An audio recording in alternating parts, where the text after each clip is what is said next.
Playing the guitar is all about vibrations.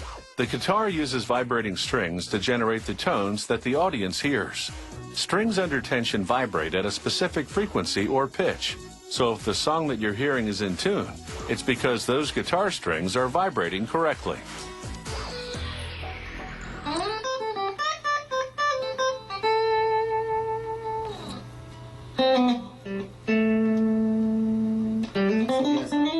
A good set of strings is behind many a soulful tune. They're an important part of a guitar's sound. To make a guitar string, they start with a steel core wire that they examine under a zoom stereo microscope.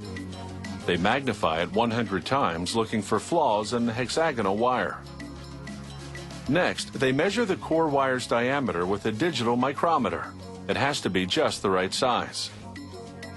Now they coil the wrap wire made of nickel-plated steel around posts on the Instron testing machine. This machine stretches the wire until it breaks. It's a test of its ability to perform under tension. A computer measures the distance and the amount of load the wire was under before it broke, to determine how much tension this string can take. Now the core wire undergoes a twist test. They loop the wire onto a hook in a machine called a torsion tester. It spins rapidly, twisting the core wire until it breaks. This is a test of the wire's strength and elasticity. These plastic hoppers are full of ball ends. This machine is called a ball end sorter. Hollow pistons move up and down, selecting one ball end at a time. This ensures that only those of the proper size will get through.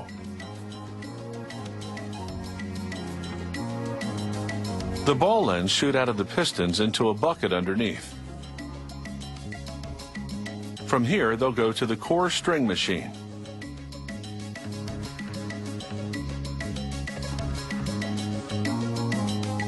A mechanism places the ball ends on a pin as they drop from a hopper. Rollers feed the core wire into a clamping guide, which aligns it with the ball end. Then the pin spins, twisting the wire into a neat loop around the ball end. This is the twisting action in slow motion.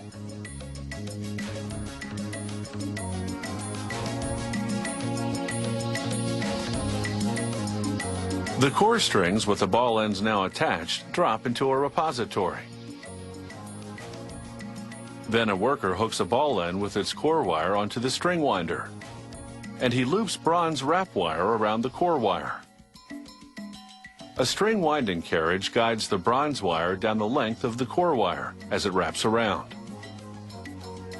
The electrically powered winder spins the core wire, and it's that action that grabs the wrap wire, as the carriage ensures that it gets wrapped neatly. Computerized sensors monitor the speed that the string is wound at, as well as the tension. The winder applies a critical amount of tension as it wraps the bronze wiring around the core.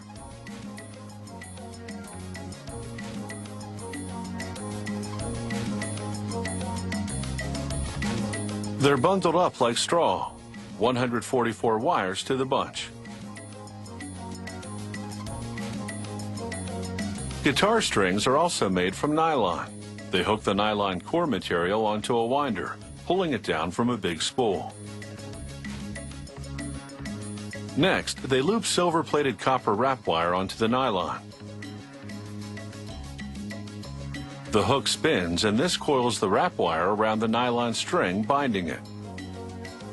Again, a carriage system run by an electric motor ensures that everything falls into place. A worker removes the strings and hangs them on a rack. Gravity causes the strings to slide into a station where workers coil them, and then place them on a conveyor belt. Further down the line, another worker puts them in a bag that has a gas-neutralizing barrier built into the plastic to prevent corrosion. And now these strings are ready for some playing.